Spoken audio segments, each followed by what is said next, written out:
menyenangkannya. Di dalam kalimat ini saya telah menyampaikan satu ayat yang sangat simpel sekali. Ud'uuni astajib lakum. Mohonlah kepada kita, niscaya akan aku kabulkan permohonanmu. Ayat ini diterangkan dalam kitab Durratun Nasihin yang menerangkan bahwa ketika Ibrahim bin Adham beliau sedang berjalan di masa Basrah, kemudian sebagai masyarakat Basrah yang menanyakan tentang lahirnya ayat Ud'uuni astajib lakum. Kemudian sebagian dari masa itu menyampaikan pertanyaan kepada Ibrahim bin Adham, wahai Ibrahim bin Adham, bukankah Allah Ta'ala berfirman, Ud'uuni astajib lakum. Mohonlah kepada kita, niscaya akan aku kabulkan permohonanmu. Tetapi kenapa setiap saat saya senantiasa berdoa, setiap detik, setiap menit, setiap jam, setiap hari, berminggu bahkan bertahun-tahun, saya berusaha untuk menyisihkan kenangan malam. Saya berusaha untuk mencari tempat-tempat yang semestinya untuk menyampaikan permohonan saya dalam halaman. Apa yang saya mohonkan, Allah akan mengabulkan doa apa yang saya sampaikan. Tetapi kenapa doa saya tidak dikabulkan juga? Kemudian saat itu Ibrahim bin Adham menjawab pertanyaan yang disampaikan oleh sebagian dari masyarakat Basrah yang ternyata doa yang dipanjatkan ini tidak terkabulkan.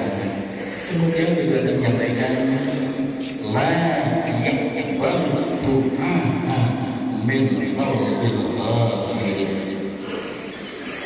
Beliau kemudian menyampaikan, wahai masyarakat Basrah, Allah SWT tidak akan menerima doanya seorang hamba manakala ada 10 yang mati di dalam hati seorang hamba.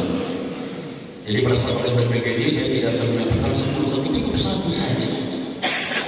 Seperti yang saya sampaikan, apa yang menjadikan matinya seorang hamba dalam hatinya sehingga doa ini tidak terkabul? Yang pertama adalah engkau tahu, engkau adalah hamba yang mencintai sama Allah. Jadi kapasitas kita adalah seperti makhluk,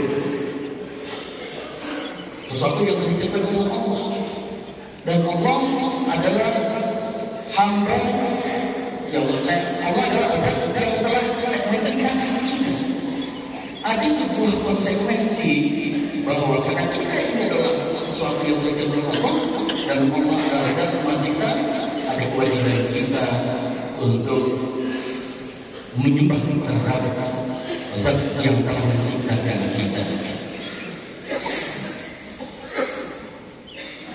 Salah satu kewajiban kita itu adalah sholat. Jadi mari kita sama-sama untuk introspeksi diri. Apakah ketika kita melaksanakan sholat ini telah memenuhi unsur-unsur di dalam diri itu sendiri, sehingga ketika kita melaksanakan sholat ini Allah dalam menerima dari sholat kita ini, dan dapat dari sholat itu Allah akan mengabulkan apa yang menjadi harapan kita.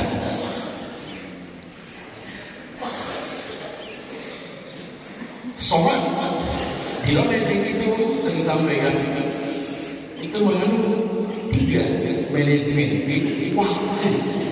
Kita sama-sama untuk introspeksi diri. Apakah sholat kita selama ini senantiasa tepat waktu?